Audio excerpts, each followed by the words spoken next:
กองประชุมครบคณะครั้งที่3ของคณะบริหารงานศูนย์กลางพรรคสมัยที่12ปิดลงด้วยผลสำเร็จอันจุบงามในวันที่21พฤษภาคม2026ภายใต้การเป็นประธานของสหายทองลุ้นศรีสุริตเลขาธิการใหญ่คณะบริหารงานศูนย์กลางพรรคประธานประเทศบรรดาสหายคณะบริหารงานศูนย์กลางพรรคได้ยกสูงความรับผิดชอบการเมืองของตนสุ่มใส่ค้นคว้าและประกอบคำคิดคำเห็นด้วยบรรยากาศฟดฟื้นมีเนื้อในลึกซึ้งกงไปกงมาต่อการนำพาซี่น้ำของกรมการเมืองและคณะเลขาธิการศูนย์กลางพรรคในระยะ6เดือนต้นปี2026ผ่านมาและทิศทางแผนเวียกจุดสุ่มใน6เดือนท้ายปี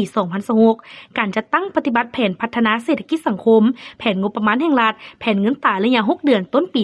2026และต่อการสรุปเวียกงานก่อสร้างรากฐานการเมืองพัฒนาชนบทแก้ไขความทุกข์ยากและเวียกงาน3สร้างพร้อมกันนั้นบรรดาสหายศูนย์กลางยังได้มีความเห็นเป็นเอกภาพรับร้องเอาด้านหลักการต่อห่างมติของคณะบริหารงานศูนย์กลางพรรคว่าด้วยเวียกงานก่อสร้างรากฐานการเมืองเวียกงานพัฒนาชนบทแก้ไขความทุกข์ยากและเวียกงาน3สั่งในระยะใหม่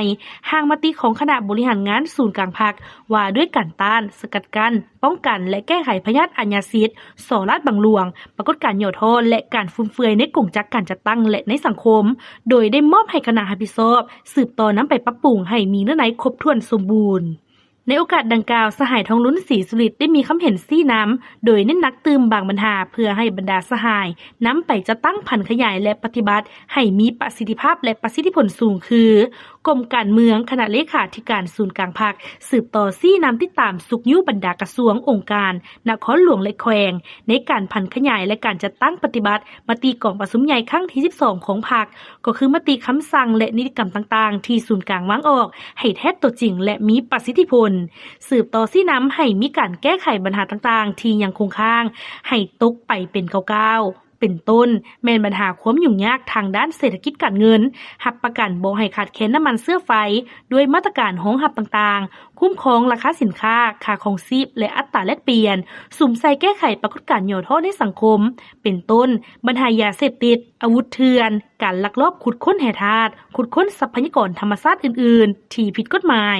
สืบต่อปราบปรามและแก้ไขให้ตกปัญหาสแกมเมอร์คอลเซ็นเตอร์ปุ้นจี้สินทรัพย์อุบัติเหตุตามท้องถนนและอื่นๆสืบต่อซี่น้ำการปรับปรุงกลไกแบบแผนเฮ็ดเวียกกงจักคณะรับผิดชอบเวียกงานก่อสร้างรากฐานการเมืองพัฒนาชนบทและแก้ไขความทุกข์ยากให้ได้รับการจัดตั้งปฏิบัติเข้าสู่ตัวจริงเอาใจใส่ปรับปรุงระบบการเมืองการคุ้มครองบริหารขององค์การปกครองท้องถิ่นแต่ละคันให้มีความนักแน่นเข้มแข็งโดยเฉพาะอยู่ขั้นรากฐานต้องรับประกันให้ประชาชนได้เข้าถึงการบริการของภาครัฐและองค์การปกครองต้องบริการรับใช้ประชาชนให้ดีขึ้นมีความลงเรียนและมีความว่องไวทันสภาพการให้เป็นรูปธรรม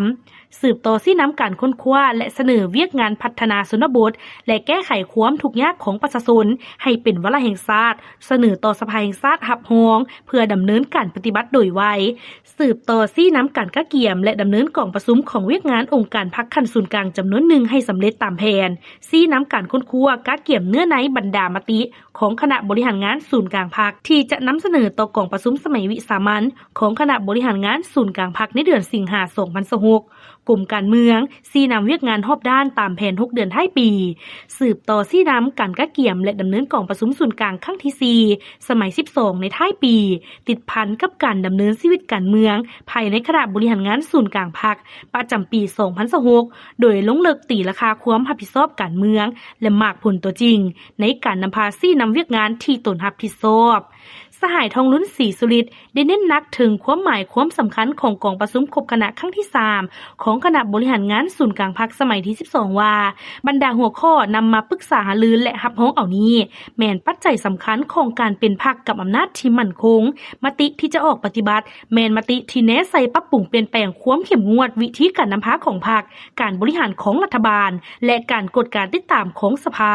การสร้างกำลังแห่งที่แท้จริงขององค์การจัดตั้งการเมืองสังคมองค์การจัดตั้งมหาชนการปฏิบัติการตกลงและมติกองประชุมครั้งที่3แม่นเป็นแก่นสารของการปฏิบัติมติกองประชุมใหญ่ครั้งที่12ของพรรคในตอนท้ายสหายเลขาธิการใหญ่ได้เรียกร้องให้บรรดาสหายในคณะบริหารงานศูนย์กลางพรรคพร้อมเสิร์ชสู่ความรับผิดชอบต่อหน้าที่การเมืองตั้งหน้าบุกบืนสู่ชนสุมสติปัญญาเหือแห่งทั้งหมดเข้าในการนำพาซี่นำการจัดตั้งปฏิบัติมติกองประชุมใหญ่ครั้งที่12ของพรรคและ และมติของประชุมศูนย์กลางในครั้งนี้ให้มีผลสำเร็จเป็นรูปธรรมตามคาดหมายที่วางไว้